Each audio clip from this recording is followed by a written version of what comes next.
So Sony has just announced the Alpha 1, or the A1, or as they call it, the One. He is the one. The one camera that can do it all.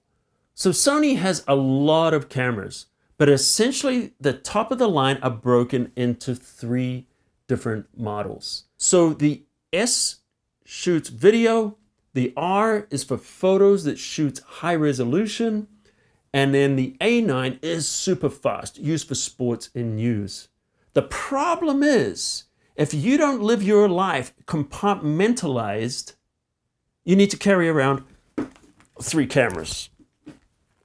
If you just do one thing, you're okay with one of the cameras. So they're claiming that the One can replace all the cameras and do everything. Does it match the claim, and will it work? Let's discuss it.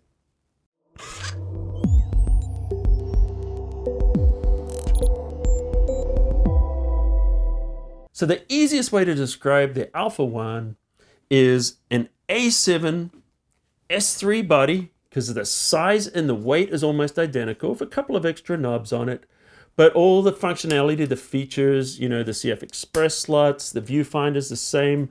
This is a little bit different. This flips out, which is better for video. I wish the One had that. My one big complaint about it. But it has an articulated screen. So imagine that with the resolution of the R, because this only shoots 12 megapixels, which is great for video, but not so good for photos. And then the speed of the sports journalistic photographer, the 9. In fact, it's faster. The A1 shoots 30 photos at 50 megapixels per second. So in 1 second, it can shoot 30 50 megapixel photos. Great for action and fast moving. All right, let's dig in and see if I should switch. So essentially, there's 2 areas we're talking about: photo and video. The A9, just roll that into photo because it's about speed. It's just taking those photos faster. The A7 S3 is an incredible camera for video. I absolutely love it. It is a beast. It can shoot 4K, 120 frames per second. It can shoot video at 10-bit 422. It can output 16-bit RAW. It is a beast. It can shoot at 500,000 ISO, turning nighttime into day when you're shooting. It has 5-axis in-body stabilization. It has dual CF Express cards that also take regular SD cards. It has incredible autofocusing, which covers 96% of the image. Hyper fast, hyper accurate autofocusing. It has a bright screen, and it has a large 9.4, I believe, mil dot viewfinder. The A1 has all the features in here. 4K, 120, all of that. The only thing it doesn't have, and I've said it, I'll say it again, is the flip out screen, because when you're on a one-man job and you're framing yourself, it's very hard to do it without that, so you're going to need an external screen. So I would probably just put a small HD monitor on here. Okay, so there's a couple of things it does better. Whoa. Yeah, the A1, it does 2 things better. One is it can shoot 8K, just at 30 frames per second, but if you need 8K, you've got it. The second thing, which is great, is the Super 35. If you've ever used the Canon C200, C300, C500 cinema cameras, it's the Super 35 is when you take a larger area of the sensor than what's needed and then shoot at that large area and then scale it down to the 4K, and it looks beautiful. So the A1 shoots at 5.8K resolution when you want to do the Super 35 mode in 4K. So it looks gorgeous. All the other features are there with the exception of the ISO. The ISO on the A1 only goes up to 32,000. I say only goes up to 32,000.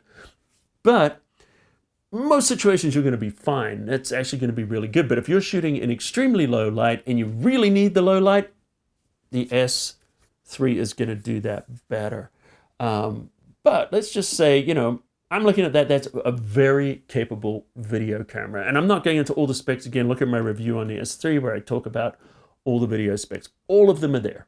In fact, the body is the same as this almost with it just has a couple more knobs on it, but it has the same viewfinder, same form factor, not the flip out screen. The screen's similar, but it has the touch screen for the menus. It has the same menu command, which is more like the Canon and not like the older Sony menus. Has the same card slots, takes the same batteries, same lenses.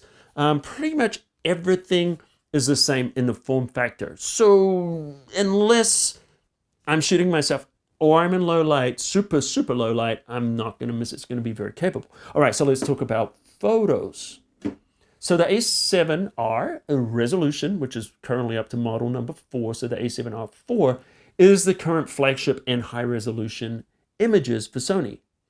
And that can shoot 61 megapixels. So the A1 has all the features of the R, shutter speed tracking, all that stuff, except it's 50 megapixels. So you're losing a little bit, but you're also gaining a lot. You have a lossy RAW format. You have better autofocusing, faster autofocusing. A larger area of the image is covered with the autofocusing points, and they're faster. So as far as photos, you're going to get those high resolution RAW files are going to look gorgeous.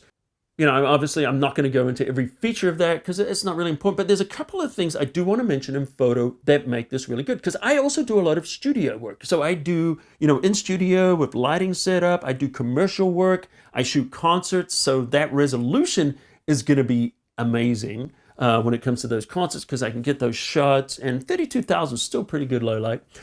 But there's some features in there that got me really excited. One of them is wireless tethering.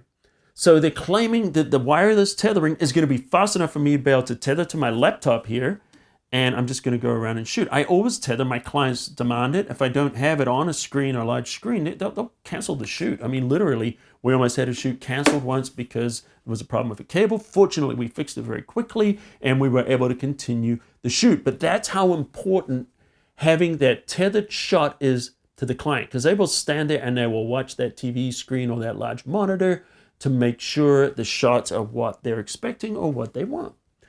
Now, when you have a cable, you stand on it, you pull it out. So sometimes I'll take it, I'll wrap around my wrist a couple of times, I'll wrap around the strap, I'll do all kinds of things with the cable. I use the tether tools, cable stop, jerk stopper to stop it pulling out of the camera, because you can stand up, pops out of the camera. You lose the picture, you've got to sync it all up again, and the clients don't like that, and it doesn't make you look professional. Now, if I wanted to transfer photos really fast, it also has an Ethernet. I don't necessarily see myself using that because I'm not doing newsreel stuff. But there's another feature, is when it comes to the flashes. You have to be able to control flashes, and most up till now, you need a mechanical shutter in order to use the high-speed sync for the flashes to pop those strobes. Now, it has a mechanical and an electronic shutter in there. And with the electronic shutter, it is now capable of firing those flashes with an electronic shutter with speeds up to 1/400th of a second. It also supports 10-bit HEIF, which is high efficiency format, which is one of the future formats. So yes, for photos, it's definitely there. Now, if I want speed, it has 30 shots, 30 photos per second, up to ISO 32,000, and also 1/32,000th of a second shutter speed as fast as it goes, which is really fast. So now you've got a fast camera, and you can do this continuously. You put it down, it's like a machine gun. You're not shooting video, you're shooting photos at the frame rate of video. It's insane. So, if you've got something that's moving, you just machine gun it, and you're going to get those shots. Surfers, birds in flight. And speaking of that, there's also autofocus. The A7R has the eye autofocus. The A7S3 has the eye autofocus, but also added animals. And now it has bird eye autofocus, so it can focus on the eyes of birds. So you can be shooting fast-moving objects that are changing direction and get those shots. Okay. That's how you combine 3 cameras into one. Now this costs, not this, but the A1 costs as much as 2 cameras, almost. $6,500. The S for video costs $3,500. The R for resolution costs another $3,500. So that's $7,000 if you're going to carry two bodies. So it's $500 less than two cameras, but it's 2 or 3 cameras in one. For me, when I travel, I shoot equal video and photos. So I shoot videos for my work and for YouTube. Because I also do commercial work. So I also shoot commercially. I might do a commercial shoot. It could be a lifestyle shoot. It could be, shooting a person portrait shoot. It could be a concert. So, I went on the KISS tour, on the tour bus, shooting all the different shows and stuff like that for David Lee Roth. So I am his photographer. I'm actually shooting his residencies in Vegas and stuff like that. So I'm shooting concerts regularly. So I need a camera that can shoot photos, and I need a camera that can shoot video. So currently right now, this is what I do. I am carrying an A7 S3 for the form factor and everything like this. Yes, there's cinema cameras and all kinds of stuff, but for the form factor in a DSLR, or actually a mirrorless body, I believe this is the best video camera that I can get that suits my needs. So I carry that with me. But the photos are not good enough for publication because a lot of my photos get published in magazines and can be used in billboards. In fact, all the promotional stuff we do for the concerts, I shoot those as well. And so I'm doing promo shots with bands and things like that, and I need big images, go on billboards, posters, things like that. So I have to carry a bigger camera. And honestly, even a Canon 5D Mark IV, it gets around, but I could use more resolution, but I can get by with it. So because of that, I have to carry that series of lenses. Yes, I have a Meadow Bones adapter where I can use the Canon lenses on the Sony, but honestly, the Sony G Master lenses on the Sony look better than the Canon L lenses on a Sony. Let's just be honest. And speed of autofocusing, reliability, functionality, all that stuff. I can't afford to be at a concert and then David does one of his famous kicks and I'm like that and it's not focusing or it's not clicking in. It has to work when I need it. So I am seriously, for the first time, considering making the switch, I haven't decided yet, completely from Canon to Sony. So I may sell all my Canon gear, I know this is huge, and get the Sony A1. If I do that, I have one camera that I can take with me. I don't have to carry 2 rigs. I have the possibility to get one camera that I can take with me. I only have to carry one body. And my lenses, I don't have to have 2 complete systems of lenses and flashes and triggers and all the other things that I have right now. I got to go one or the other. I can't have one foot in each camp. So seriously thinking about it, getting rid of all the gear, keeping the S3 because of the low light, flip out screen, good for YouTube. And not just YouTube, but things like this, talking to the camera. I'm looking at the screen right now. I can set up an external monitor, but it's not always convenient.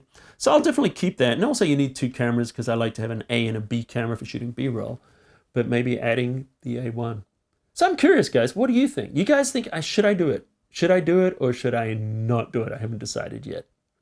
Let me know your thoughts and your comments underneath. I know some of you are Sony fanboys and you're going to give me the Sony fanboy answer. Some of you are going to give me the Canon fanboy answer. And I get it because both manufacturers make incredibly good gear.